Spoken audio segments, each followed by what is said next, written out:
कुंज बिहारी गोपीजन वल्लभ गिरिवरधारी। हरे कृष्णा कृष्णा कृष्णा हरे हरे, हरे राम राम राम हरे हरे, हरे कृष्णा कृष्णा कृष्णा हरे हरे, हरे राम राम राम हरे हरे। जय हो राधा गोविंद राधा गोविंद राधे। जय जगन्नाथ जय बलदेवा सुभद्रा जय सुदर्शन। जय गौरनिताय जय गौरनिताय जय गौरनिताय। जय जय प्रभुपाद जय जय प्रभुपाद। जय जय गुरुदेव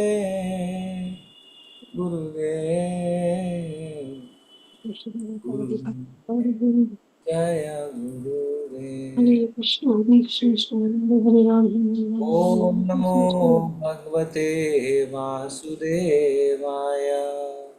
ओम नमो ओम भगवते भगवते वासुदेवाय। वासुदेवाय।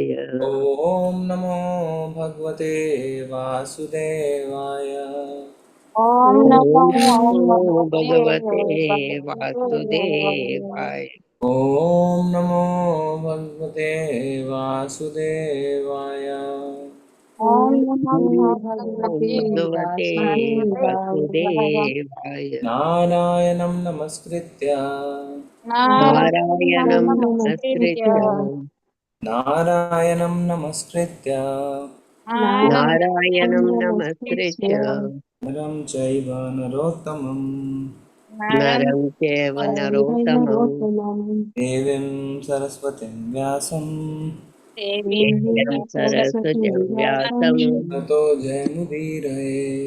ततो ततो जयमुदीरये। जयमुदीरये। नष्टप्रायेषु भद्रेषु नष्टप्रायेषु नष्टप्रायेषु अभद्रेषु नित्यं भागवत सेवया नित्यं नित्यं भागवत भागवत सेवया सेवया भगवती उत्तमा श्लोके भगवते भगवती उत्तमाश्लोके उत्तमश्लोके भक्तिर्भवती नैष्ठिकी। भक्ति भवति भक्तिर्भवति नैष्ठिकी। नैष्ठिकी। श्रीमद् भागवतम स्कंद 3 अध्याय 7 श्लोक संख्या 10। यद अर्थेन विनामुष्य यत् अर्थेन विनामुच्य यद अर्थेन विनामुष्य यत् अर्थेन यदर्थेन विना विनामुच्य मुष्ये मोक्षा आत्मविपर्ययः। पुंसात्मविपर्ययः पुंसा आत्मविपर्ययः पुंसात्मविपर्ययः आत्मा प्रतीयत विपर्य उपदृष्टुः प्रतीयते दृष्ट प्रतीयत उपदृष्टुः प्रतीयते प्रतीयते उपदृष्टो स्वशिरश्छेदनादिकः स्वस्तिरश्चेदनादिकः वेदन आदि कहा स्वशिरश्छेदनादिकः स्वस्तिरश्चेदनादिकः छेदन आदि यद् कहा अर्थेन विनामुष्य यदर्थेन विनामुष्य पुंसा आत्मविपर्ययः पुंसात्मविपर्ययः प्रतीयत उपदृष्टुः प्रतीयत उपद्रष्टुः स्वशिरश्छेदनादिकः स्वशिरश्छेदनादिकः स्वशिरश्छेदनादिकः यत् अर्थेन विनामुष्य यदर्थेन यदर्थेन विनामुष्य विनामुष्य पुंसा आत्मविपर्ययः पुंसा पुंसः आत्मविपर्ययः आत्मविपर्ययः यत् उपदिष्टुः प्रतीयत प्रतीयत उपद्रष्टुः प्रतीयते उद्रष्टुः उपदृष्टु स्वशिरश्छेदनादिकः स्वशिरश्छेदनादिकः शिरः यस पठन करिए छेद श्लोक आदि हरे कृष्ण प्रभु जी। यदर्थेन विनामुष्य पुंस आत्मविपर्ययः प्रतीयत उपदृष्टुः स्वशिरश्छेदनादिकः। हरे कृष्ण। हरे कृष्ण प्रभु जी। यद अर्थेन विनामुष्य पुंस आत्मविपर्यः प्रतीयत उपद्रष्टुः स्वशिरच्छेदनादिकः। हरे कृष्ण प्रभु जी। यदर्थेन विनामुष्य पुंस आत्मविपर्ययः प्रतीयेत उपद्रष्टुः स्वशिरश्छेदनादिकः। हरे कृष्ण। हरे कृष्ण प्रभु जी। जी माता जी कर लीजिए।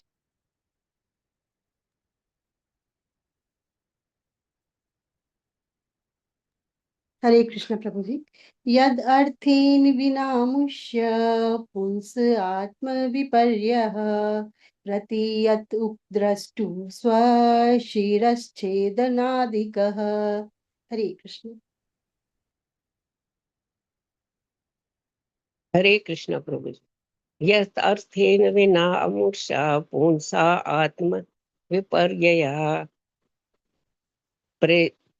प्रतीयते उपदृष्टो सौशिरच्छेदन आदि कहा। हरे कृष्ण। हरे कृष्ण प्रभु जी।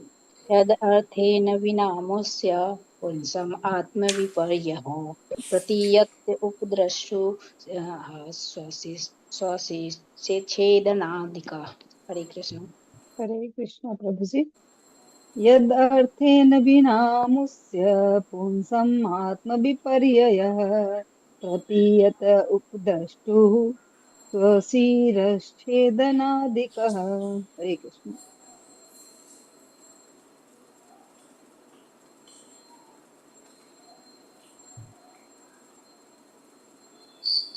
धन्यवाद सभी का। हम शब्दार्थ देखेंगे। यत इस प्रकार, अर्थेन अभिप्राय या अर्थ, विना बिना, अमुष्य ऐसे, पुंसः जीव का, आत्म विपर्ययः आत्म पहचान के विषय में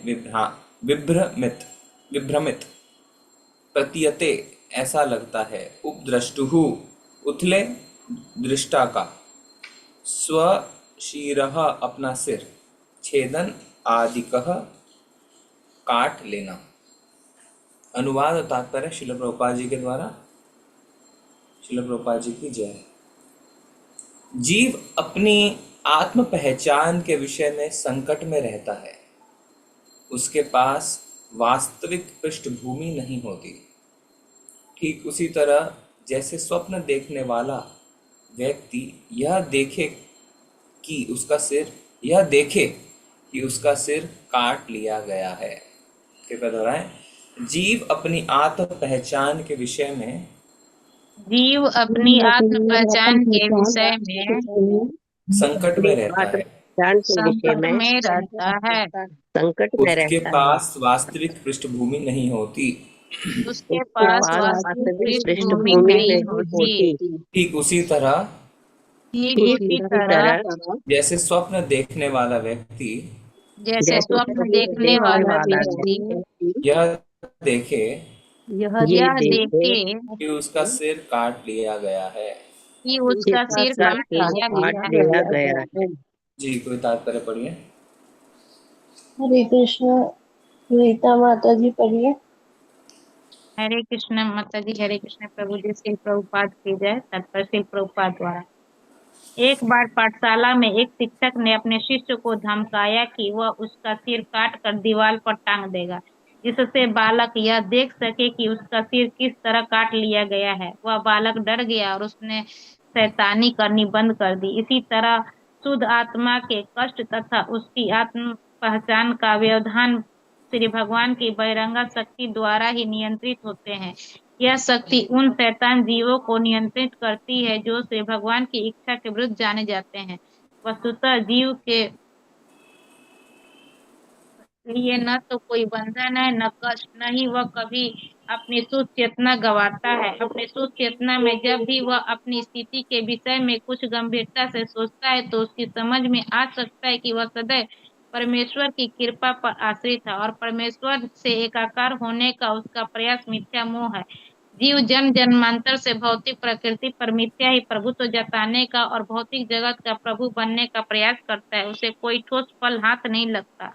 अंत में जब वह हताश हो जाता है तो वह अपने भौतिक कार्यकलापों को त्याग देता है और श्री भगवान से एकाकार होने का तथा वाक्जाल द्वारा चिंतन करने का प्रयास करता है, किंतु इसमें भी उसे सफलता नहीं मिलती। ये सारे कार्य माता जी, हरे कृष्ण माता जी। हरे कृष्ण। धन्यवाद माता जी। हरे कृष्ण। मधुरिका माता जी पढ़िए। हरे कृष्ण। मधुरिका माता जी। हरे कृष्णा माता जी, दंडवत प्रणाम। जी। अब जी 1 मिनट पढ़ना।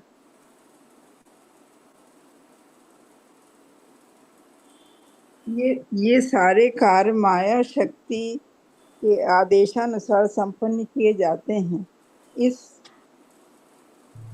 इस अनुभव की तुलना स्वप्न में किसी मनुष्य द्वारा अपना सिर काटे जाने के अनुभव से की गई है। जिस व्यक्ति का सिर काटा जाता है वह भी देखता है कि उसका सिर काट लिया गया है। यदि किसी मनुष्य का सिर काट लिया जाए तो वह देखने की शक्ति खो देता है। अतएव यदि कोई मनुष्य यह देखता है कि उसका सिर काट लिया गया है तो इसका अर्थ यह हुआ कि उसने उसी तरह सोचा है जैसा कि व्यामोह में। इसी तरह जीव शाश्वत रूप से परमेश्वर के अधीन होता है और यह ज्ञान उसके पास रहता है, किंतु वह कृत्रिम रूप से सोचता है कि वह स्वयं ईश्वर है और यद्यपि वह ईश्वर है तथापि माया के कारण वो अपना ज्ञान खो चुका है। इस विचारधारा का कोई अर्थ नहीं है। जिस तरह अपने सिर को कटता हुआ देखने का कोई अर्थ नहीं है, यही प्रक्रिया है जिसके द्वारा ज्ञान ढका रहता है, क्योंकि जीव की एक कृत्रिम विद्रोही दशा उसे सारे कष्ट देती है। तथा ये समझना चाहिए कि उसे भगवत भक्त के रूप में अपना सामान्य जीवन ग्रहण करना है और ईश्वर होने की भ्रांत धारणा से मुक्त होना है। अपने आप को ईश्वर सोचने की तथाकथित मुक्ति अविद्या का अंतिम प्रतिफल है, जिससे जीव पाश में बनता है। निष्कर्ष यह है कि भगवान की नित्य देव सेवा से वंचित जीव कई प्रकार से मोहग्रस्त होता है। अपने बद्ध जीवन तक में वो श्री भगवान का नित्य दास रहता है। मोहिनी माया के पाठ के अंतर्गत उसकी दासता भी उसी सनातन सेवा दशा की अभिव्यक्ति है। चूंकि उसने शिव भगवान की सेवा के विरुद्ध विद्रोह किया है, इसलिए उसे माया की सेवा में रखा जाता है। तब भी वह सेवा करता है, किंतु विकृत रीति से। जब वह भौतिक बंधन के अंतर्गत सेवा से बाहर होना चाहता है तो उसके बाद वो शिव भगवान से एकाकार होना चाहता है। ये दूसरा मोह है। इसलिए सबसे अच्छा मार्ग शिव भगवान की शरण ग्रहण करना है और इस तरह हमेशा के लिए माया से छुटकारा पाना है, जिसकी पुष्टि श्रीमद् भगवद गीता के 7.14 में हुई है। देवी वेशा गुणमयी मम माया दुरत्या मामेव च प्रपद्यन्ते माया में तांतरन्ति ते। हरे कृष्ण। धन्यवाद माता जी। ओम अज्ञानतिमिरन्धस्य ज्ञानाञ्जनशलाकया चक्षुरुन्मिलितं येन तस्मै श्रीगुरुवे नमः। श्रीचैतन्यमनोभीष्टं स्थापितं येन भूतले स्वयं रूपा कदा मह्यं ददाति स्वपदान्तिकं।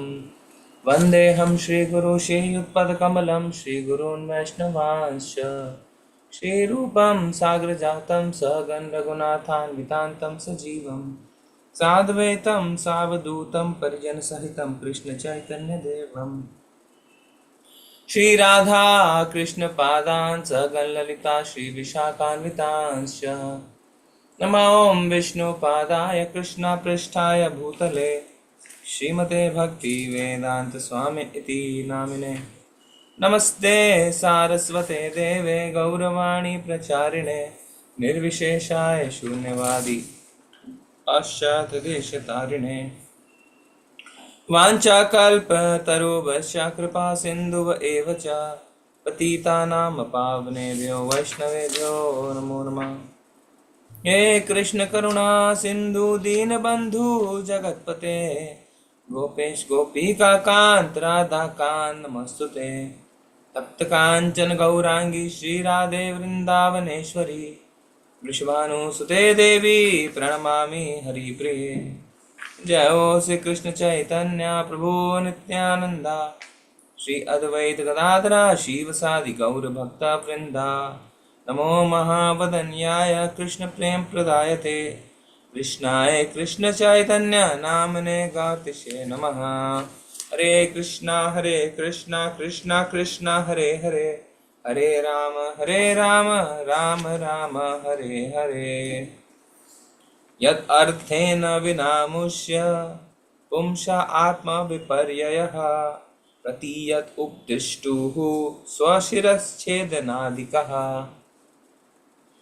जीव अपनी आत्म पहचान के विषय में संकट में रहता है, उसके पास वास्तविक पृष्ठभूमि नहीं होती। ठीक उसी तरह जैसे स्वप्न देखने वाला व्यक्ति यह देखे कि उसका सिर काट लिया गया है। धन्यवाद माता जी। हरे कृष्णा। तो ये श्लोक कौन किसको कह रहा है? मैत्रेय मुनि जी कह रहे हैं। मैत्रेय मुनि जी विदुर जी से कह रहे हैं। मैत्रेय मुनि जी विदुर जी से कह रहे हैं। तो इस अध्याय की शुरुआत कैसे हुई थी? जब नया अध्याय हमने शुरू किया, शुरुआत कैसे हुई थी? विदुर जी के प्रश्नों से, विदुर जी के प्रश्नों से। बहुत अन्य प्रश्न, विदुर जी के अन्य प्रश्न, एक्स्ट्रा प्रश्न। फिर विदुर जी ने कुछ प्रश्न पूछे। फिर उसके बाद एक श्लोक आता है शुक उवाचा, 8वां श्लोक, जिसमें सुखदेव गोस्वामी कहते हैं, क्या कहते हैं? हे राजन। ये किसको कह रहे हैं हे राजन? सुखदेव गोस्वामी परीक्षित महाराज को। इस तरह जिज्ञासु विदुर द्वारा विशुद्ध किए गए श्री मैत्रेय मुनि सर्वप्रथम आश्चर्यचकित प्रतीत हुए। कौन प्रतीत हुआ आश्चर्यचकित? मैत्रेय मुनि। किंतु इसके बाद उन्होंने बिना किसी हिचक के उन्हें उत्तर दिया, क्योंकि वे पूर्ण रूपेण ईश भावना भावित थे। तो यहाँ पे आश्चर्यचकित हुए, उसका कोई चर्चा हुई थी? क्या चर्चा हुई थी? क्यों आश्चर्यचकित हुए? क्योंकि प्रभु जी प्रश्न विदुर जी के इस प्रकार के थे कि उससे थोड़ा सा विक्षोभित हो गए थे मैत्रेय मुनि जी कि जैसे हम देखते हैं कि क्वेश्चंस पूछने के भी दो ढंग होते हैं, तो थोड़ा सा ये मतलब जिसको हम कहते हैं कि असर्शन वाला क्वेश्चन था कि ऐसा हुआ तो ऐसा क्यों होता है, भगवान के बारे में जब विदुर जी पूछ रहे थे, तो उससे विक्षोभित हो गए थे और उससे फिर आश्चर्यचकित होकर मैत्रेय मुनि ने आंसर करना शुरू किया था। जी, तो हम पढ़ेंगे छोटा सा तात्पर्य वापस अपने रिवीजन के लिए। 8वें श्लोक में जब मैत्रेय मुनि सरप्राइज हो गए थे, तो प्रभुपाद जी क्या समझा रहे हैं? चूंकि श्री मैत्रेय मुनि ईश भावना भावित थे, अतएव विदुर द्वारा पूछे गए ऐसे परस्पर विरोधी प्रश्न से उनके आश्चर्यचकित होने का कोई कारण ना था। इसलिए भक्त रूप में ऊपर से आश्चर्य व्यक्त करते हुए भी मानो वे यह ना जानते हों कि इन प्रश्नों का कैसे उत्तर दिया जाए, वह तुरंत पूर्णतया स्थिरचित हो गए और उचित रीति से विदुर को उत्तर देने लगे। जो भी व्यक्ति भगवत भक्त होता है वह कुछ हद तक श्री भगवान के विषय में जानता है और भगवत भक्ति उसे भगवत कृपा से हर बात को समझने में समर्थ बनाती है। यद्यपि भक्त ऊपर से अपने आप को ज्ञानी के रूप में व्यक्त कर सकता है, किंतु वह प्रत्येक जटिल विषय का पूर्ण ज्ञानी होता है। तो प्रभुपाद जी समझा रहे हैं कि वास्तव में मैत्रेय मुनि पूरी तरीके से भक्त थे, तो उन्हें हर प्रश्न का उत्तर पता था, पर ऊपर से वो थोड़े आश्चर्यचकित हुए और ऐसा प्रतीत हुआ कि मानो उन्हें प्रश्न का उत्तर ना पता हो। पर लास्ट 2 लाइन में क्या लिख रहा है? यद्यपि भक्त ऊपर से अपने आप को ज्ञानी के रूप में व्यक्त कर सकता है, किंतु वह प्रत्येक जटिल विषय का पूर्ण ज्ञान रखता है। चाहे कोई भी जटिल विषय हो, पूर्ण ज्ञान रखता है। कई बार होता है कि कोई मान लीजिए आप किसी कक्षा में हैं, कोई लेक्चर सुन रहे हैं, या कोई भक्त है जो क्लास ले रहे हैं, हम ऑडियंस में सुन रहे हैं, और उसके बाद कोई दूसरा अन्य भक्त उन प्रभु जी से, टीचर से कोई प्रश्न पूछता है, आपको उस प्रश्न का उत्तर पता है, या आप अंदर ही अंदर सोच रहे हैं इसका ये प्रश्न है, और वो टीचर उस प्रश्न का जब उत्तर देता है तो आप ऐसे देखते हैं उसको मानो आपको पता नहीं है और आप सीख रहे हैं। ऐसा होता है ना हमारे साथ, यस और नो? जी प्रभु। है ना? जी प्रभु। मान लीजिए जैसे कक्षा चल रही है कोई भी, और हमने सुनी अच्छी तरीके से, उसके बाद प्रश्न में किसी दूसरे भक्त ने कोई प्रश्न पूछा, अंदर से आपको उस प्रश्न का उत्तर, आपको हृदय में लग रहा है हाँ ये उत्तर है, पर फिर भी जब वो टीचर उत्तर देता है तो हम ऐसे सुनते हैं कि मानो हमें उस प्रश्न का उत्तर नहीं पता है ना। होता है ना हमारे साथ। तो इसलिए लिखा है वह प्रत्येक जटिल विषय का पूर्ण ज्ञान रखता है। तो भगवान क्या करते हैं ना, जब हम सिंसियर होते हैं, ना, जब निष्ठा रहती है हमारी, कोशिश करते हैं और चीटिंग नहीं करते हैं, दिखावा नहीं करते हैं, तो परमात्मा हमें अंदर से ज्ञान देते हैं, पर उस ज्ञान के बावजूद भक्त बिल्कुल ऐसे रहता है जैसे उसको पता नहीं है, ज्ञानी है और वो सुनना चाहता है कि टीचर क्या जवाब दे रहे हैं, सुनते हैं, और फिर ये नहीं देखा मुझे पता था, ये भाव नहीं आता उसके अंदर। उसको अच्छा लगता है, वो प्रसन्न हो जाता है कि हाँ चलो इसका ये उत्तर है, अच्छा है ना। तो नहीं तो कई बार क्या होता है, आप देखिए भौतिक चीज़ों से इसको कंपेयर करिए। तो मान लीजिए कोई क्लास हुई है आपकी, है ना, और किसी स्टूडेंट ने कोई प्रश्न पूछा टीचर को, तो आप अपने बगल वाले को बताते हैं इसका ये उत्तर है, और फिर जब टीचर आंसर दे देता है तो आप कहते हैं देखा मैंने बताया था ना। पर आध्यात्मिक विषयों में हम ऐसा नहीं करते हैं, और ना ही हम अपने ऊपर गर्वित होते हैं। हमें तो बल्कि खुशी होती है कि हाँ ये उत्तर है इसका। होता है आपके साथ, ऐसा होता है कि नहीं होता है? होता है किसी के साथ ऐसा? प्रभु जी, यस प्रभु जी, यस। है ना जी, थैंक यू। तो वही है, तो आश्चर्यचकित वाला जो पॉइंट था। अब मैत्रेय उवाच, अब मैत्रेय मुनि जो है वो जवाब दे रहे हैं। तो उन्होंने पिछले श्लोक में जो कल आपने चर्चा करी उसमें क्या था कि कुछ बद्ध जीव यह सिद्धांत प्रस्तुत करते हैं, ये मैत्रेय मुनि कह रहे हैं कल के श्लोक में जो कल आपने चर्चा करी क्लास में। कुछ बद्ध जीव यह सिद्धांत प्रस्तुत करते हैं कि परम ब्रह्म या श्री भगवान माया द्वारा जीते जा सकते हैं, किंतु साथ ही उनका यह भी मानना है कि वे बद्ध नहीं है। यह समस्त तर्क के विपरीत है। ठीक है, आज क्या कह रहे हैं, क्योंकि कल की चर्चा तो कल हो चुकी। आज मैत्रेय मुनि क्या कह रहे हैं, फिर से पढ़ते हैं। जीव यानी हम सब अपनी आत्म पहचान, जो हमारी आइडेंटिटी है, उसके विषय में संकट में रहते हैं। उसके पास वास्तविक पृष्ठभूमि नहीं होती। मतलब पृष्ठभूमि का मतलब होता है बैकग्राउंड। कोई भी चीज का बैकग्राउंड उसको नहीं पता रहता है। वास्तविक मतलब फैक्चुअल। ठीक उसी तरह जैसे स्वप्न देखने वाला व्यक्ति यह देखे कि उसका सिर काट लिया गया है। थोड़ा ये उदाहरण हमें ठीक से समझ नहीं आ रहा है, तो हम तात्पर्य जो पढ़ रहे हैं उसमें प्रभुपाद जी ने 2-3 बार इस उदाहरण को समझाया है, पर एक बार हम ओवरऑल देखते हैं क्या है। मैत्रेय मुनि कह रहे हैं जीव अपनी आत्म पहचान के विषय में संकट में रहता है। एक मिनट, हाँ, तो प्रभुपाद जी इंग्लिश में इसको लिखते हैं the living entity is in distress regarding A self identity. आत्म पहचान, मैं हूं कौन, इसके विषय में संकट में रहता है। संकट मतलब डिस्ट्रेस, मैं हूं कौन, मैं हूं कौन।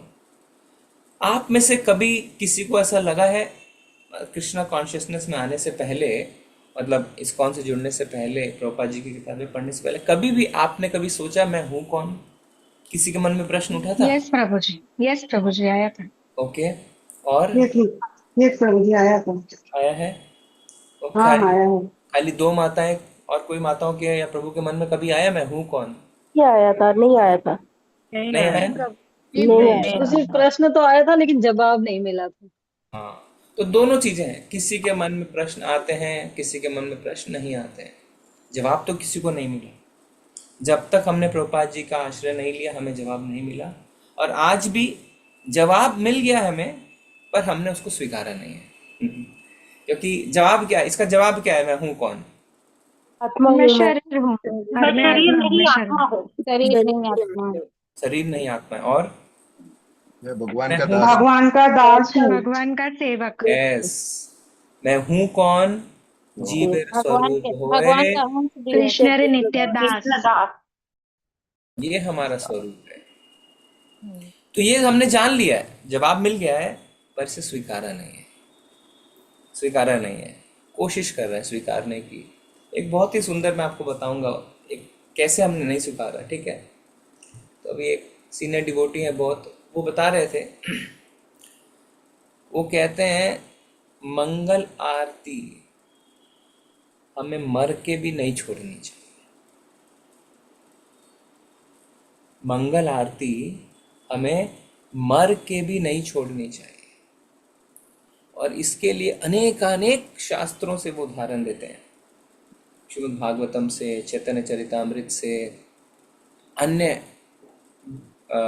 रेफरेंसेस भी देते हैं, अन्य पुराणों से, प्रभुपाद जी के अनेक लेटर से। और उसमें एक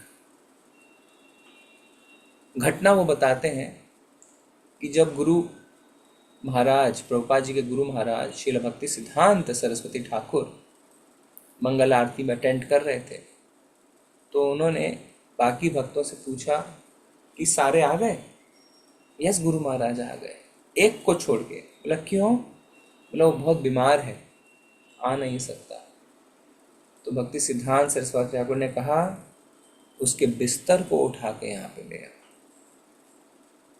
यानी उसे उसके बिस्तर के साथ उठा के ले आओ, क्योंकि जब मंगल आरती में उस पर भगवान की मंगल दृष्टि पड़ेगी तभी तो वो ठीक होगा।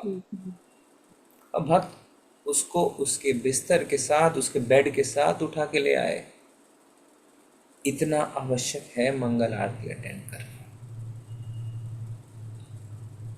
हमारी चर्चा है कि हम अपने असली स्वरूप को स्वीकार नहीं कर रहे। जीवेर स्वरूप हो कृष्ण नित्यदास, कैसे? मैं पूछता हूँ एक प्रश्न, आप उत्तर दीजिए। हम मंगल आरती क्यों अटेंड करते हैं? बताइए। भगवान की कृपा प्राप्त करने के लिए। भगवान की कृपा प्राप्त करने के लिए। और गुरु बोलते हैं, हरे कृष्ण प्रभु जी। गुरु और श्री गुरु की विश्वनाथ आज्ञा है। चक्रवर्ती ठाकुर ने ऐसा भी कहा है ना कि जो मंगल आरती करता है चुकता नहीं है, उसका मतलब धाम जाना पक्का है सब इसमें। धाम जाने के लिए, ओके, भक्ति में आगे बढ़ने के लिए। भक्ति में आगे बढ़ने के लिए, ओके। और कोई बताएंगे? आज्ञा क्या है? हाँ, गुरु जी की आज्ञा है हमारे इसीलिए। आचार्यों गुरु का की आज्ञा है, निर्देशन है। आज्ञा। प्रभु जी भगवान की प्रसन्नता के लिए। वेरी नाइस सुधा माता जी, थैंक यू सुधा गांधी माता। देखिए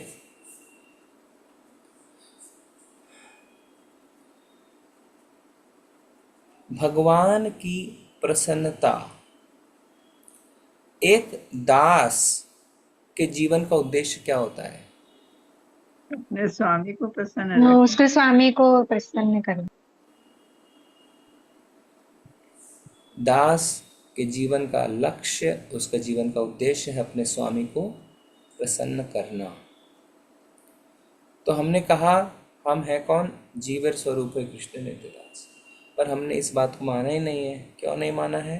क्योंकि देखिए हमने जब आपसे पूछा मंगल आरती क्यों अटेंड करना है, ज़्यादातर हम नहीं बता पाए कि भगवान की प्रसन्नता के लिए। उसमें हम अपनी ही प्रसन्नता चाह रहे थे, हम भगवत धाम चले जाएं, हम पे भगवान की कृपा हो जाए, बेनिफिट हमारा, बेनिफिट हमारा। और इसमें हमारी गलती नहीं है। क्या है? करोड़ों करोड़ों अरबों जन्मों से हमें इसी तरीके से हम जिए हैं। इसमें मेरा क्या लाभ, मेरा क्या लाभ, मेरा क्या लाभ। इसीलिए मंगल आरती में हम अपना लाभ खोजते हैं, पर वास्तविक में एक दास का काम है अपने मालिक को प्रसन्न करना। तो हम मंगल आरती अटेंड करते हैं भगवान की प्रसन्नता के लिए। और क्योंकि हम नहीं अटेंड कर पा रहे हैं या नहीं कर रहे हैं, तो हम इस बात को स्वीकार नहीं कर रहे हैं कि हम भगवान के दास हैं। क्यों? शास्त्र कहते हैं कि भगवान भी सोते हैं और फिर भगवान अगली सुबह ब्रह्म मुहूर्त में उठते हैं। तो जब हमारे मालिक, हमारे स्वामी उठ जाते हैं, तो क्या दास सोते रहेंगे? नहीं। दास तो मालिक से पहले उठते हैं। तो ये प्रभु जी बता रहे थे, हम जब मंगल आरती अटेंड करें तो हमारा मनोभाव होना चाहिए भगवान की प्रसन्नता के लिए हम कर रहे हैं।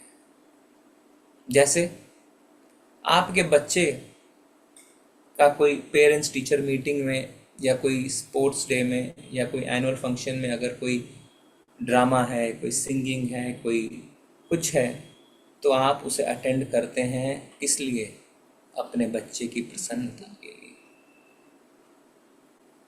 मान लीजिए हम कुछ ऐसा कर बैठे हैं जिससे हमारे बच्चे को नुकसान हो जाए, तो हमारी भूख प्यास पूरी खत्म हो जाती है ना। अरे मेरे कारण मेरे बच्चे का नुकसान हो गया, होती है ना। हम उसे प्रसन्नता नहीं दे पाए। मान लीजिए आपका बच्चा चाहता है कि पापा स्कूल की ट्रिप है और मुझे भी जाना है, 50,000 रुपये लगेंगे, आप नहीं दे पाते हैं, तो आप सोचते हैं मेरे कारण मेरे बच्चे को प्रसन्नता नहीं हुई और आपकी भूख प्यास मिट जाती है। आप सोचते हैं मैं इस लायक नहीं कि मैं उसे 50,000 दे के उस ट्रिप पे भेज सकूं। होता है ना हमारे साथ। तो फिर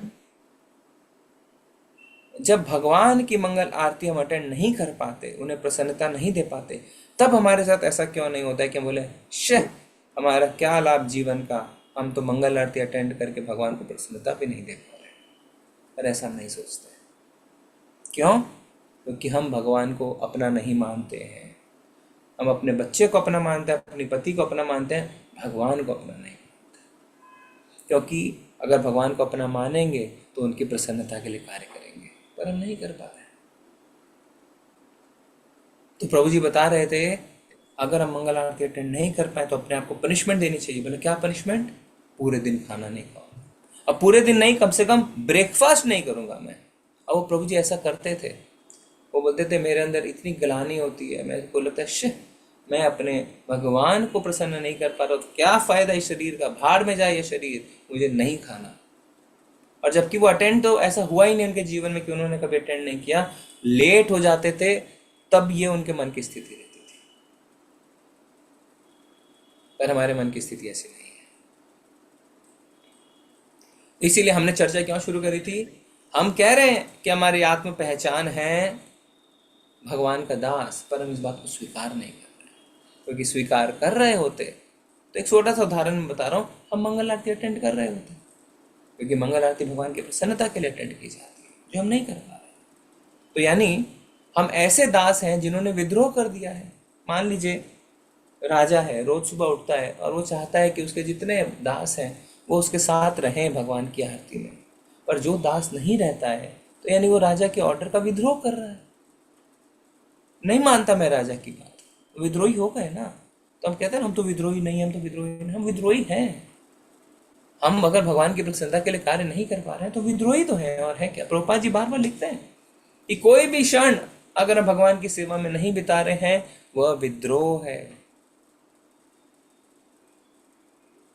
वो विद्रोह नहीं है तो क्या है बताइए आप?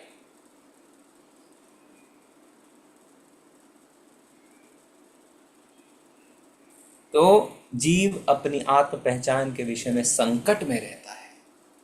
उसके पास वास्तविक पृष्ठभूमि नहीं होती, उसको पता ही नहीं है, क्योंकि उसमें माया का जाल है, वो मोह में है। ठीक उसी तरह जैसे स्वप्न देखने वाला व्यक्ति यह देखे कि उसका सिर काट लिया गया है। तो प्रभुपाद जी इस तात्पर्य की शुरुआत एक उदाहरण के साथ करते हैं। एक बार पाठशाला में एक शिक्षक ने अपने शिष्य को धमकाया कि वह उसका सिर काट कर दीवार पर टांग देगा, जिससे बालक यह देख सके कि उसका सिर किस तरह काट लिया गया है। वह बालक डर गया और उसने शैतानी करनी बंद कर दी। इसी तरह शुद्ध आत्मा के कष्ट तथा उसकी आत्म पहचान का व्यवधान श्री भगवान की बहिरंगा शक्ति द्वारा ही नियंत्रित होता है। वह शक्ति उन शैतान जीवों को नियंत्रित करती है जो श्री भगवान की इच्छा के विरुद्ध जाना चाहते हैं। कोई इसको समझा सकता है? प्रथम 5-6 लाइन को कोई समझाइए, क्या कह रहे हैं प्रभुपाद?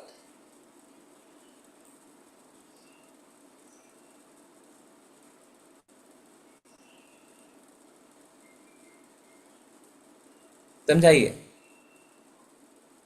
बहुत आसान है ना? ये माता जी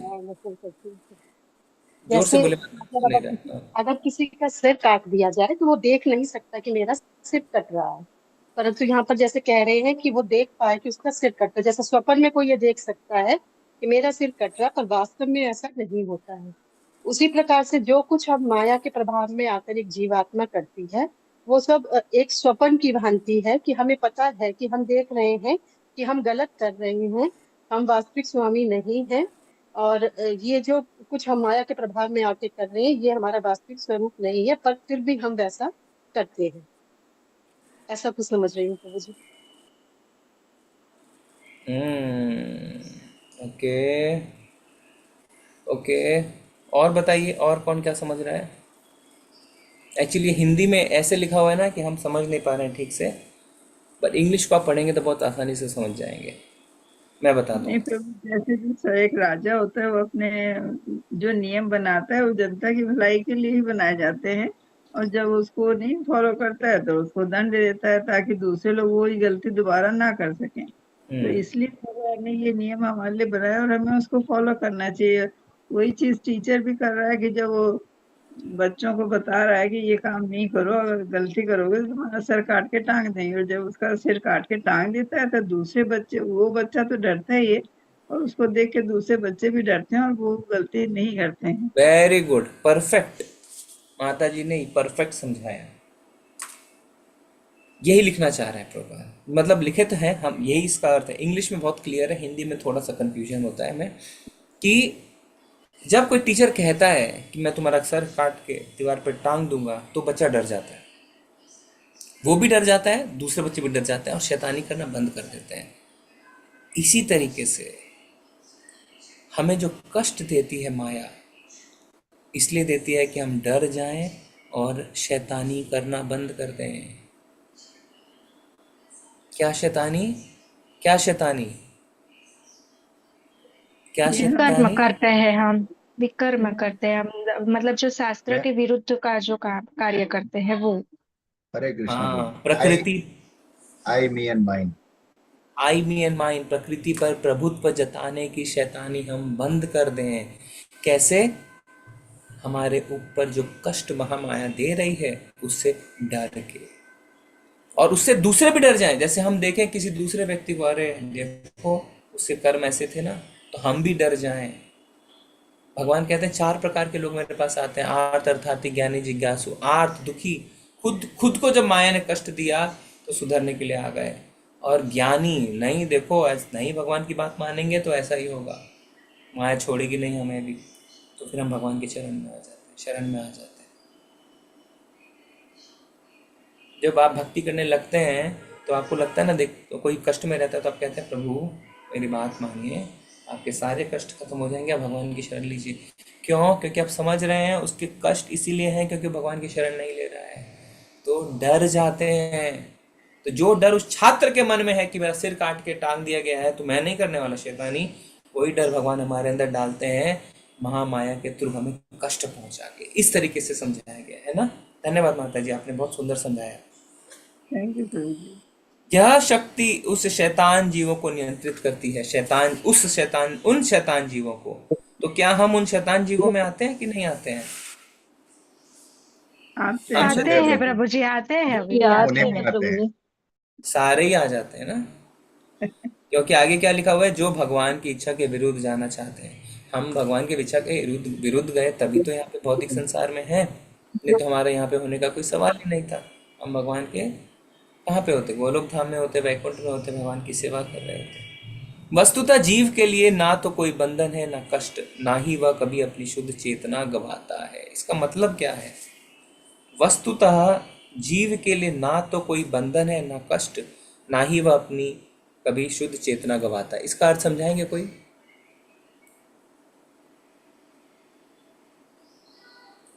आत्मा के ऊपर कोई कष्ट नहीं रहता। हरे हम कृष्ण। जीव क्या, हम आत्मा है और हमारी आत्मा शुद्ध है और उसके ऊपर कोई रहता नहीं, लेकिन हम लोग माया के प्रभाव में आकर के वो कष्ट सहते रहते हैं। Yes, very good, okay. और कोई ऐड करेंगे? मतलब भगवान की जो पराशक्ति है वो तो प्योर है, पर ये माया का आवरण से वो दूषित हो जाती है, ये mean। Very good, thank you. हम कौन सी शक्ति है, परा या अपरा?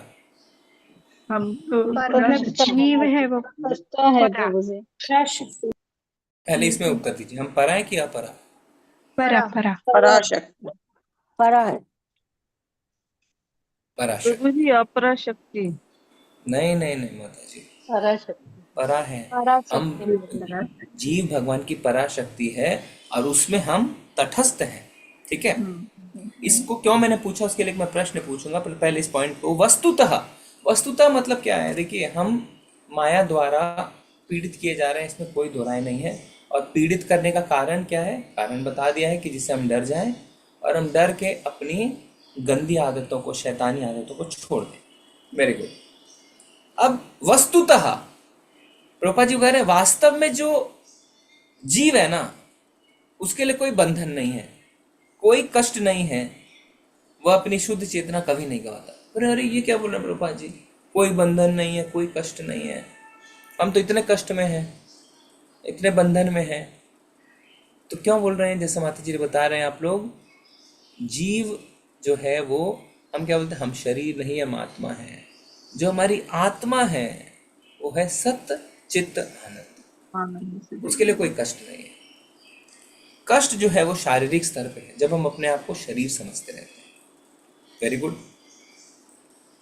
अब एक प्रश्न उठता है, तो फिर हम कष्ट क्यों झेल रहे हैं? तो अगली लाइन लिखी हुई है क्या? कि मिथ्या मोह में है, हम पे महामाया का प्रभाव है। तो एक प्रश्न बताइए आप सब, तो भगवान की दो शक्ति क्या क्या है? महामाया और योग में पराशक्ति और अंतरंग और बहिरंगा। अंतरंग और बहिरंगा, परा अपरा। Very good. श्रेष्ठ कौन सी है?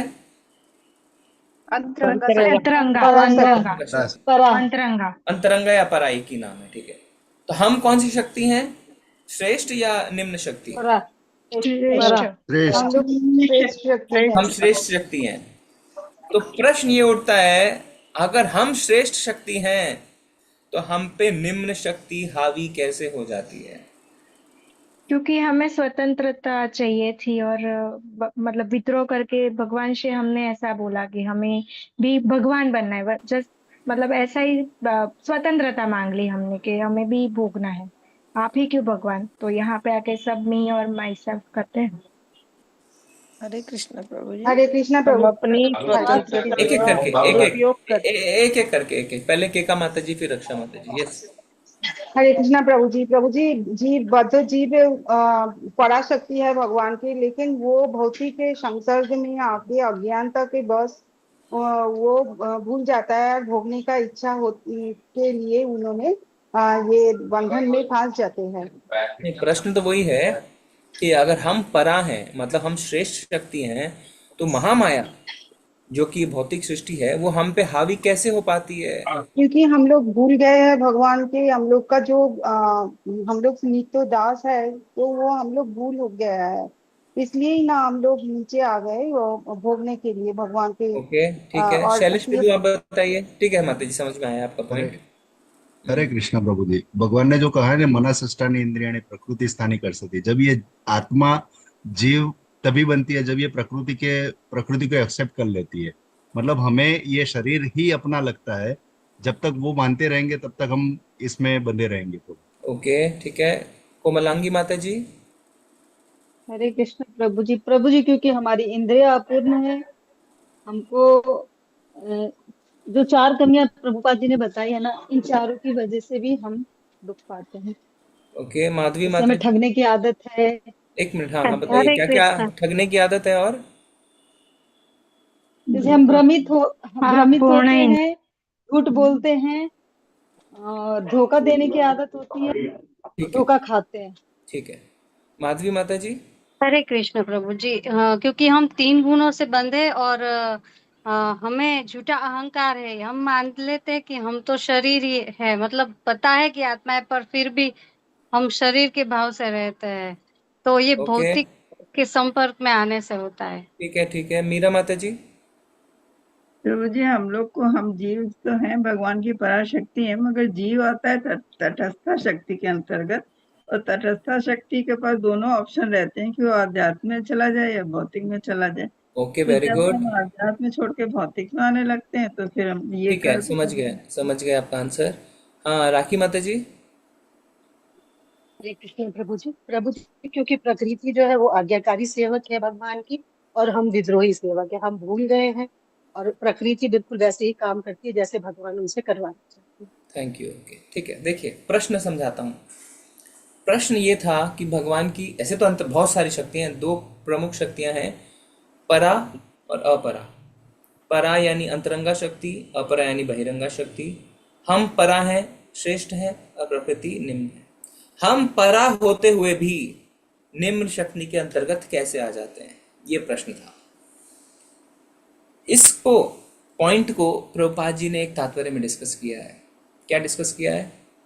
प्रभुपाद जी कहते हैं निम्न शक्ति भी भगवान की शक्ति है, वो किसी दूसरे की शक्ति नहीं है।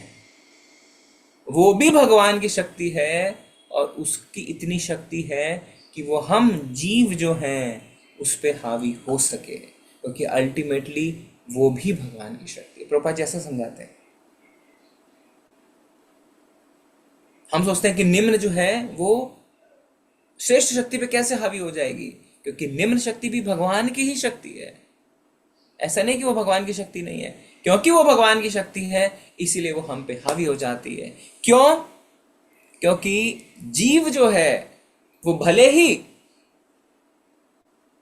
पराशक्ति है, पर आप में से किसी ने पॉइंट नहीं बोला, भले ही हम गुणात्मक दृष्टि से एक हैं, पर मात्रात्मक दृष्टि से अलग है। भेद अभेद, भेद अभेद। हम भगवान की पराशक्ति हैं, भगवान के अंश हैं। क्वालिटेटिवली, गुणात्मक तरीके से ठीक बात है, पर मात्रात्मक दृष्टि में हम एक नहीं है। हमारे अंदर वो जो गुण हैं वो बहुत ही कम है। जैसे एक समुद्र और एक समुद्र की बूंद, क्वालिटी दोनों की एक है, क्वांटिटी अलग है। एक सूर्य की किरण आपको नहीं जला सकती है, एक किरण, पर अगर सूर्य के पास जाएंगे तो सूर्य आपको जला देगा। पर उस किरण में और सूर्य में क्वालिटेटिवली कोई फर्क नहीं है, उसमें भी ताप है, उसमें भी रोशनी है। तो क्योंकि निम्न शक्ति भी भगवान की ही शक्ति है, और क्योंकि हम मात्रात्मक दृष्टि से अलग हैं, हम पे वो हावी हो जाती है। ठीक है ना? प्रकृति पर मिथ्य ही प्रभुत्व जताने की हमारी जो इच्छा है और भौतिक जगत का प्रभु बनने का प्रयास करते हैं, उसे कोई ठोस फल हाथ नहीं लगता। कोई ठोस फल हाथ नहीं लगता। थोड़ा थोड़ा हो सकता है हम अपने भौतिक प्रयासों में सफल हो जाएं। वास्तव में जितनी भी रिकॉर्डेड ह्यूमन हिस्ट्री है और जितनी भी हम पढ़ रहे हैं, उसमें कहीं भी ऐसा नहीं है कि बहुत बड़ा कुछ उसको हासिल हो गया। ये संभव है ही नहीं। अंत में जब वह हताश हो जाता है ना, तो 2 मार्ग बताए जाते हैं, प्रवृत्ति मार्ग और एक निवृत्ति मार्ग। हम कौन से मार्ग में चल रहे हैं? हाँ, निवृत्ति मार्ग। निवृत्ति मार्ग मतलब भोग छोड़ो, और प्रवृत्ति मार्ग होता है इतना भोग करो कि भोग से परेशान हो जाओ। उदाहरण दे सकते हैं कोई ऐसे जो भोग से परेशान हो गए और भक्ति में आ गए? हिप्पीज भोग से परेशान हो गए और ठीक है। तो अंत में हताशा ही हाथ लगती है। हताशा हाथ लगेगी ही लगेगी। भौतिक भोगों से हताशा ही हाथ लगती है, और इसीलिए वेदांत सूत्र का पहला शब्द क्या है? अथा तो ब्रह्म जिज्ञासा। अथ अतः तो ब्रह्म जिज्ञासा। अतः तो का मतलब क्या होता है? देयरफॉर, इसलिए। कोई किताब इसलिए से शुरू होती है क्या? कहीं आपने कोई किताब पढ़ा है इसलिए से शुरू हो रही है? अब हम जब मैथमेटिक्स पढ़ते हैं, सब कुछ सॉल्व करते हैं, लास्ट में लिखते हैं and therefore left hand side equals to right hand side, है ना? करते थे ना पहले फॉर्मूले से। पर यहाँ पे शुरुआत ही हो रही है अथतो ब्रह्म जिज्ञासा, इसलिए ब्रह्म जिज्ञासा। क्यों? क्योंकि जब जीव पूरी तरीके से हताश होके सारे भोग करके पिट के आएगा, फिर वो किताब खोलेगा भगवत गीता की और अतः तो इसीलिए ब्रह्म जिज्ञासा करेगा कि मैं हूँ कौन बाबा, क्यों इतने कष्ट झेल रहा हूँ, क्यों रिजेक्टेड हूँ, क्यों हताश हूँ, है ना? कई बार देखेंगे आप हमारे भौतिक जीवन में, माताएं और प्रभु दोनों ने देखा होगा कि कई साल अपने परिवार की सेवा करते करते भी जब आपको उल्हाने झेलने पड़ते हैं, जब आप अपने बच्चों की ज़रूरतों को पूरा नहीं कर पाते हैं, जब आपकी बीवी आपको बोलती है आप किसी लायक नहीं है, तो आपको क्या लगता है कि मैं पूरी तरीके से फेल हूँ, या पत्नी को लगेगा मैं पूरी तरीके से फेल हो गई, इतना साल निकाल दिए, इतनी सेवा करी, अपना नहीं सोचा, इतना कष्ट सहे, पर कुछ हाथ नहीं लगा। होता है ना कभी कभी ऐसी हताशा? तो क्यों ऐसी हताशा होती है? क्योंकि कुछ हाथ लग भी नहीं सकता है।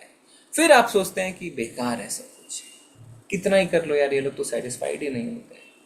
कंपनियों में भी ऐसा लगता है कितना ही कर लो यार, बॉस तो कभी सेटिस्फाइड नहीं होता। स्पेशली जब सोसाइटियाँ होती हैं, उसके प्रेसिडेंट सेक्रेटरी होते हैं, जो वॉलंटरी सर्विस होती है, तो उसमें फिर आप जब कितना ही समय दे के अपनी सोसाइटी के लिए, अपनी बिल्डिंग के लिए, अपने ऑर्गेनाइजेशन कितना ही काम करते हैं फ्री में, फिर भी आपको कोई आके बोल दे जाता है तो होता है शे बेकार है यार, ये देखो कितना 1 साल 2 साल 3 साल से मैं अपने कमेटी का चेयरमैन हूँ, कितना काम करवाया मैंने बिल्डिंग के लिए, फिर भी आके मुझे गालियाँ दे के चले जाते हैं, बेकार है, छोड़ो। हताशा ही हाथ लगती है, पर फिर भी हम नहीं सुधरते हैं। पर वो एक क्षण होता है जिसमें हम सोचते हैं बेकार है यार, ये करना क्या, इतने कष्ट क्यों झेलने हैं, तो वह अपने भौतिक कार्यकलापों को त्याग देता है, तब आप त्याग देते। पर क्या है, हम पूरा आगे नहीं बढ़ा पाते कदम, हम उसको त्याग के कुछ और अपना लेते हैं, फिर उसमें फिर से हताशा आती है। बॉस से निराश होके रिजाइन कर देते हैं, दूसरी जॉब पकड़ लेते हैं। पर अच्छी बात है कि हमें प्रभुपाद जी की शिक्षाएं मिल गई और ये समझ में आया कि जब हम भौतिक कुछ त्यागें तो पकड़ना क्या है, वापस कोई चीज भौतिक नहीं पकड़नी है। भौतिक कार्य पर लोग त्याग देता है, श्री भगवान से एकाकार होने का तथा वाग जाल द्वारा तर्क वितर्क करने का प्रयास करता है। अब प्रभुपाद जी बता रहे हैं कि जो ऐसा करता है ना, फिर वो भगवान से एक होने की कोशिश करता है। आप बोलेंगे हमने तो कभी ऐसा नहीं किया, ऐसा नहीं, आपने भी किया है। कैसे? भगवान मुझे उठा ले, अब जीने की इच्छा नहीं है। आपके मुंह से कभी ये सेंटेंस निकला है कि नहीं निकला, बताइए। यस प्रभु जी। यस प्रभु जी। खाली 2-4 लोगों के मुंह से निकला है क्या? अपने पास बुला लो, ऐसे नहीं। ये तो प्रश्न उठाता प्रभु जी कि मैं हूँ कौन। ठीक है ना, मतलब भगवान अपने पास बुला ले, अब नहीं सहा जाता, बहुत कष्ट है, हताशा हाथ लग रही है, तो मतलब क्या है, आप भगवान से एक होना चाहते हैं। कैसे? प्रभु जी हमने तो खाली ये कहा भगवान अपने पास बुला ले। क्यों बोला? क्योंकि अब आप अपनी सारी जिम्मेदारी, सारे दुख से अब खत्म करके, आप अपने अस्तित्व को खत्म करके, सब कुछ भूल के भगवान से ऐसे एक हो जाना चाहते हैं कि अब कुछ नहीं रहे। मन में ये नहीं रहता है, कभी भी किसी के मन में ये नहीं आएगा भगवान मैं इतना समय व्यर्थ कर दिया इनकी सेवा में, अपने पास बुला ले, आपकी सेवा करूंगा। ऐसा आया क्या? कभी नहीं आया। नहीं प्रभु, आपकी सेवा करूंगा नहीं आया, खाली अपने पास बुला ले। क्यों? सब चीजें खत्म हो जाए, खत्म हो जाए, आगे स्टार्ट होने का तो हमारी इच्छा ही नहीं है, कुछ दूसरी खत्म हो जाएगा मतलब एकाकार। क्योंकि हमारी कभी ये सोच ही नहीं है कि खत्म हो के हम आपकी सेवा करें जहां पे कोई हताशा नहीं है, वो सोच ही नहीं है। खत्म हो जाएगा मतलब हम एक हो जाएं आपसे, हमारा अस्तित्व खत्म हो जाए, है ना। इसलिए प्रभुपाद जी लिख रहे हैं कि पहले वो अपने भौतिक कार्यकलाप को त्यागता है, फिर एकाकार होने की कोशिश करता है। क्योंकि जब हम भौतिक कार्यकलाप को त्याग के कष्ट होकर भगवान को प्रार्थना करते हैं, भगवान अपने पास बुला लिया, बहुत हो गया, अब नहीं सहा जा रहा, तो हम ये नहीं बोलते हैं हम आपके पास आके आपकी सेवा करेंगे जहाँ पे कोई हताशा नहीं है। हम कहते हैं बस बुला लो और मेरे अस्तित्व को खत्म कर दो। है ना? आप चीजें समझ में आ रही है ना प्रभु जी, माता जी? अरे तो यानी हाँ, तो एकाकार होना चाहते हैं, पता भी नहीं है एकाकार होना चाहते हैं पर एकाकार होना चाह रहे हैं। तो प्रभुपाद जी लिख रहे हैं किंतु इसमें भी उसे सफलता नहीं मिलती। इसमें भी सफलता नहीं मिलती। भगवान कहते हैं मेरे पास तेरे पर लिए कोई टाइम नहीं है, क्यों मैं तेरे को बुलाऊं और एकाकार करूं, क्यों तेरे कष्ट खत्म करूं भैया, तूने किया क्या है? तो फिर हम प्रभुपाद जी की किताब खोलते हैं, अथ तो ब्रह्म जिज्ञासा, मैं हूँ कौन? अच्छा मैं तो दास हूँ भैया। तो यानी एकाकार नहीं, हमें तो भगवान की दासता चाहिए, भगवान की सेवा चाहिए, जिससे कि हम यहाँ पे बेकार के लोगों की सेवा करके हताश ना हो, हम भगवान की सेवा करें और उस सेवा के नाम की अपनी फिक्स डिपॉजिट खोलते जाएं, क्योंकि भगवान की सेवा कभी व्यर्थ नहीं जाएगी, भगवान की भक्ति कभी व्यर्थ नहीं जाएगी, कभी शून्य नहीं होगी। अपने बद्ध जीवन तक में वह श्री भगवान का नित्य दास रहता है। मोहिनी माया के पाश के अंतर्गत उसकी दासता भी उसकी सनातन सेवा दशा की अभिव्यक्ति है। क्योंकि उसने श्री भगवान की सेवा के विरुद्ध विद्रोह किया, इसलिए उसे माया की सेवा में रखा जाता है। देखिए, हमारा हर क्षण एक फैसला है, हर क्षण, हर एक सांस जो हम ले रहे हैं वो एक फैसला है कि हम माया की सेवा करेंगे या भगवान की सेवा करेंगे। बीच में कुछ भी नहीं है। कोई व्यक्ति अगर ये सोचता है ना कि मैं भगवान की सेवा नहीं कर रहा पर मैं माया की सेवा भी नहीं कर रहा, मैं तो बीच में हूँ, वो बहुत बड़े भ्रम में है। क्योंकि जिस क्षण आप भगवान की सेवा नहीं कर रहे उसी क्षण आप माया की सेवा कर रहे हैं। बीच का कुछ भी नहीं है, कुछ भी नहीं है बीच का। जब वह भौतिक बंधन के अंतर्गत सेवा से बाहर होना चाहता है तो उसके बाद वह श्री भगवान से एकाकार होना चाहता है। ये दूसरा मोह है, ठीक है। इसलिए सबसे अच्छा मार्ग श्री भगवान की शरण ग्रहण करना है और इस तरह हमेशा के लिए माया से छुटकारा पाना है। तो दूसरे मोह में नहीं फंसना है। जैसे हम हमारे लेवल्स हैं, एक बॉस से परेशान होकर दूसरा बॉस, ये हो गया, उसी में फंस रहे। एक और लेवल क्या है, सब बॉसों से परेशान होकर भगवान अपने पास बुला ले, ये दूसरी माया, एकाकार होना चाहते हैं, पर इससे भी छुटकारा नहीं मिलेगा। छुटकारा कब मिलेगा? भगवान की शरण ग्रहण करके। दैवी येषा गुणमयी मम माया दुरत्यया मामेव ये प्रपद्यन्ते माया मेहताम तरन्ति ते। ठीक है, तो इसी नोट पे हम क्लास को ख़त्म करेंगे, चर्चा को। कल हम आगे चर्चा को बढ़ाएंगे, पर अगर आपको कुछ इसमें ऐड करना है, कुछ सुझाव है, कुछ प्रश्न है तो पूछ सकते हैं। हरे कृष्णा। प्रभु जी, इस विषय में एक जोक भी आता है ना कि वो भाई हम तंग आ गए जीवन से, भगवान हमको उठा लो, ले लो। और जब भगवान आ गए उसको लेने के लिए तो वो कहते नहीं भाई भगवान हम तो मजाक कर रहे थे, हम तो यही ठीक है। हाँ, हम तो यही ठीक थे। तो वो क्या है, वही एक बॉस को त्याग के दूसरे बॉस के पास जाना है ना। जी।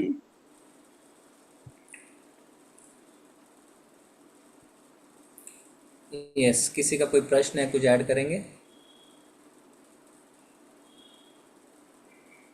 हरे कृष्णा प्रभु जी, सादर प्रणाम। प्रणाम माता जी। प्रभु जी, वैसे तो नहीं सोचा था कि एकाकार होने वाला, पर जब परेशानियों से बहुत परेशान हो गए तो फिर यही सोचा कि भगवान की सेवा करना ही सबसे अच्छा काम है, उन्हीं की शरण में जाना चाहिए। तो बेटा भी मुझे कहने लगा जब एनडीए से आया तो कि आपने इनको गोद ले लिया मेरी जगह। मैंने बोला नहीं नहीं, इन्होंने हमें गोद लिया है, हमने इनको गोद नहीं लिया है। तो मतलब वो डिफरेंस उसको लग रहा था। वेरी तो नाइस। तो प्रभु जी उसने हमें चेक करने के लिए बोलता है कि मुझे तो अभी गुलाब जामुन खाने हैं गरम गरम। तो उसके पापा लेके आए तो कहता है लाओ लाओ जल्दी से मुझे खिला दो। मैंने बोला नहीं अभी बहुत गर्म है, अभी मैं पहले भोग लगा दूं फिर तेरे को खिलाऊंगी। तो बोले नहीं नहीं फिर मुझे नहीं खाना, वो तो आपने मतलब पहले भोग लगाना है। तो फिर मैंने अपने लिए मंगवाए थे। मैंने बोला नहीं अब तो भोग लग के ही मिलेगा, क्योंकि अब हमने उनको प्रेफरेंस दे रखी है हर चीज के लिए। तो फिर उसे समझ में आने लगी चीजें, लेकिन प्रभु जी अभी वो भगवान को मानता ही नहीं है और सुनने को भी तैयार नहीं है कोई। अगर हम लॉजिकली उनको बात समझाएं तो अभी मैंने एक बार उसको बोला कि जो मैंने भी क्लास में ही सुना था कि ये अमीरों के जो कुत्ते होते हैं वो कैसे बनते हैं। तो कि वो अमीर आदमी सोचता रहता है कि मेरे कुत्ते का क्या होगा जब मैं मर जाऊंगा, ऐसे करके। तो उसके पास भी डॉग है, तो मैंने उसको रिलेट करके बताया। तो कहता है अच्छा अच्छा, मुझे बहुत अच्छे से समझ में आ गया। मैंने कहा क्या समझ में आया? तो कहता है मुझे तो अगले जन्म में डॉग ही बनना है। प्रभु जी फिर क्या ही समझाएं ऐसे व्यक्ति को। नहीं, वो समझ में आएगी। देखिए, सब अपने अपने टाइम जोन में है माता जी, बस यही लगता है सब प्रभु अपने जी। अपने टाइम जोन में है, क्योंकि अन्यथा रास्ता कोई दूसरा है भी नहीं ना। तो चिंता की बात है नहीं, आना इसी रास्ते पे है सबको, देर या सवेर। तो जिसकी जितनी सुकृति है, जिसके जैसा टाइम जोन है, आना सबको इसी रास्ते में है। हम बता सकते हैं, आप अपना बेस्ट कर सकते हैं, बाकी उस जीव के जो पुराने जन्म के कर्म हैं, उनकी जो सुकृति, उस पर निर्भर करता है। पर अच्छी बात यह है कि जब हम अपने माँ बाप को, जब हम बड़े हो रहे हैं, उनको कुछ करते हुए देखते हैं, फिर आगे चल के जब हमारे जीवन में ऐसी परिस्थिति आती है कि हम क्या करें क्या ना करें, तो सबसे पहले हमारे अंदर स्वाभाविक है कि हम ये सोचते हैं इस जगह पे हमारे माँ बाप क्या कर रहे होते हैं, फिर वो चीज़ हम करते हैं। तो आप लोग भगवान की शरण ले रहे हैं, भगवान की सेवा कर रहे हैं, तो भविष्य में अगर कुछ ऐसा है तो वो भी भगवान की शरण लेंगे, क्योंकि उन्होंने आपको ऐसा करते हुए देखा है। ठीक है। और ज़्यादा पुश अगर हम करते हैं ना, क्या होता है, ईगो फाइट हो जाती है फिर। क्योंकि एक बार हम कहते हैं हम नहीं करेंगे, फिर शर्म के मारे हम नहीं करना चाहते, तो धीरे धीरे धीरे धीरे चीज़ें ठीक हो जाएंगी। ऐसी बात नहीं है माता जी। ठीक है। प्रभु जी उनकी जैसे फादर इन लॉ आए थे, तो उन्होंने जब हमको सेवा पूजा करते हुए देखा, तो उन्होंने बोला कि मुझे भी याद आ रहा है। हालांकि वो इतनी हायर पोस्ट में है, लेकिन वो भगवान की पूजा सेवा में नहीं लगते। तो उन्होंने कहा कि हमें भी याद आ रहा है कि हमारी दादी भी इसी तरह से भोग लगाती थी, और हम इंतजार करते थे कि भोग लग के आएगा तो हमें ये चीज मिलेगी खाने को। यस माता जी। तो चीजें रिपीट होती हैं टाइम के बाद। जी जी जी जी, धन्यवाद, थैंक यू माता जी। हरे यस विमला माता जी, आप कुछ बोलेंगे? हरे कृष्ण प्रभु जी, सादर प्रणाम। धन्यवाद। प्रभु जी, जैसे आपने समझाया ना कि हम यहाँ पे क्यों आए हैं, तो मुझे थोड़ी स्पष्टता नहीं हुई। जैसे कि वहां पे भी रह के जीव मतलब प्रकृति के संपर्क में तो नहीं आता, पर हम है कि जो सोच के आए कि हमें स्वतंत्र होना है, तो इसको कैसे समझे, थोड़ी स्पष्टता नहीं हुई। हरे कृष्ण। आपका प्रश्न मैं ठीक से नहीं समझ पाया। जैसे आपने बताया ना कि हम यहाँ पे क्यों आए, मतलब हम क्यों भगवान से मतलब विद्रोह करके यहाँ पे आए, राइट, स्वतंत्रता के थ्रू। तो जो जीव भगवान के साथ रह रहे, उनकी स्थिति वहां पे क्या होगी? वो तो प्रकृति के संपर्क में नहीं है, तो उनकी मतलब वो जीव कैसे होते, और हमारे में ऐसा क्या हुआ कि हम यहाँ पे आ गए? मुझे थोड़ा डिफरेंस नहीं समझा। नहीं, देखिए, जो जीव भगवान के पास ही हैं, वो तो भगवान की नित्य सेवा में लगे हुए हैं। इसलिए आत्मा दो प्रकार की होती है, नित्यबद्ध और नित्य सिद्ध। नित्य सिद्ध मतलब जो हमेशा से भगवान की सेवा में लगे हुए हैं। तो वो क्या कर रहे हैं, उसका प्रकाशन भगवान ने अपने लीलाओं में किया। जब भगवान आए तो उन्होंने वृंदावन में दिखाया कि वास्तव में मेरे गोलोक वृंदावन में क्या लीलाएं चलती रहती हैं। तो जो वृंदावन अभी है वो भगवान के धाम से अभिन्न है। गोवर्धन पे भगवान अपने मित्रों के साथ खेलते हैं, गाय को चराने लेके जाते हैं, माखन चोरी करते हैं, गोपियों को आनंद प्रदान करते हैं।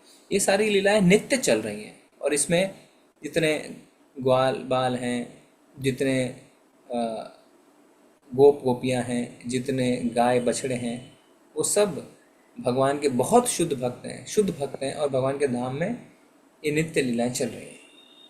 हमारे साथ ऐसा क्या हुआ कि हम गिर गए? इस बात को हमारे शास्त्रों में डिस्क्लोज नहीं किया गया है।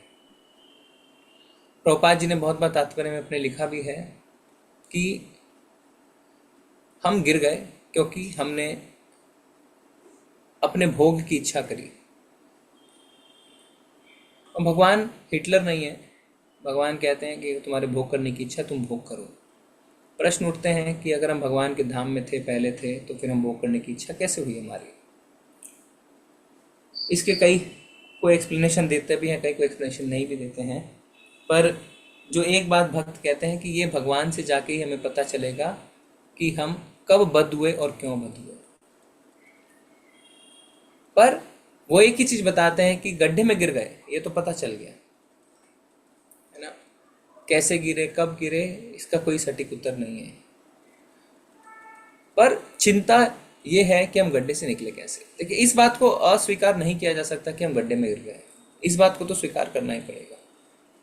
तो अब गड्ढे में गिरने के बाद हमारी चिंता ये नहीं होनी चाहिए कि हम कैसे गिरे, कब गिरे, क्यों गिरे। चिंता ये होनी चाहिए कि हम निकले कैसे बाहर, और निकलने के बाद जब हम निकल जाएं तब हम भगवान से प्रश्न पूछ सकते हैं कि भगवान कैसे हुआ ये सब। तो मैंने ये प्रश्न पूछा था इनसे, तो अभी जो हिज होलीनेस भक्ति वेदांत रुक्मणी स्वामी है ना, जो हैं, उनसे रुक्मणी प्रभु जो थे दिल्ली के प्रेसिडेंट, अभी वो संन्यास ले लिया उन्होंने मुझे यही कहा था कि ये तो कोई नहीं बता सकता है, बोले ये तो भगवान के पास जाके ही पता चलेगा। और ये प्रभुपाद जी ने भी कई जगह लिखा है, तो इसका उत्तर तो बहुत हम नहीं जान पाएंगे क्योंकि इसको डिस्क्लोज नहीं किया गया माता जी कि किन परिस्थितियों में कैसे। बस यही बताया गया है कि हमने भोग की इच्छा करी और इसीलिए भगवान ने हमारे लिए भौतिक जगत को तैयार कर दिया। ठीक है ना? यस प्रभु जी, वो तो अभी समझ आ गया, इसलिए वो तो क्वेश्चन अभी होता ही नहीं है कि हम क्यों यहाँ आए। पर वही मतलब मेन तो यही रहा ना कि हमने स्वतंत्र होने की इच्छा की और इसी की वजह से हम यहाँ पे और भौतिक जगत में प्रकृति के संपर्क में आ ही गए। मतलब और कहीं ऐसा भी सुना है प्रभु जी कि सबसे पहले जब जीव का पतन होता है तो वो जीव तत्व में सबसे पहले ब्रह्मा जी बनते हैं। कोई कोई लोग इसको मतलब एकाद में प्रभुपाद का भी परपट में भी मैंने देखा है और वैसा लिखा है कि जब सबसे पहले पतन होता है तो ब्रह्मा जी बनता है। तो ये इसके ऊपर क्या हो सकता है प्रभु जी, ये सच है या फिर इसको कैसे ये समझे? मैंने तो ऐसा नहीं पढ़ा क्योंकि अगर लॉजिकली भी सोचे तो ठीक नहीं लगता है, क्योंकि जब सृष्टि कार्यशील हुई तो सारे लोग अगर ब्रह्मा जी थे तो यानी बाकी के नीचे कोई नहीं थे क्या? और मेरे पास प्रभु जी एक स्क्रीनशॉट भी है उसका, हाँ, मैं आपको वो भेजिए नंबर मेरे बता को, सकती हूँ। वो कौन क्योंकि से ब्रह्मा जी को ही तो बोला गया सृष्टि का निर्माण करिए, और ब्रह्मा जी जब सृष्टि का निर्माण करते हैं तो सारी जीवात्माएं आती है और फिर ब्रह्मा जी निर्माण करते हैं, सारी चीजें प्रकट होती है ना। भगवान कहते हैं ना, मैंने ही बनाया चातुर्वर्ण्यमय सृष्टि, सारी सोसाइटी का स्ट्रक्चर ही मैंने बनाया है, सब कुछ मैंने बनाया है। तो ठीक है, किस कॉन्टेक्स्ट में है वो भेज दीजिए मेरे को, पढ़ेंगे। पर इलॉजिकल लगता है कि पहले सारे ब्रह्मा बने फिर सब नीचे गिरे, तो फिर थोड़ा चीजें कम समझ जा रही है इसका से, है ना? इवन ऐसे मैंने वो बोल देते हैं लेक्चर कि में वो जब प्रथम सुना जीव था बोल ना, देते तो मतलब जब वो लेक्चर में सुन रही थी ना, तो वो प्रभु जी ने ये दिल्ली के ही है शांत गोपी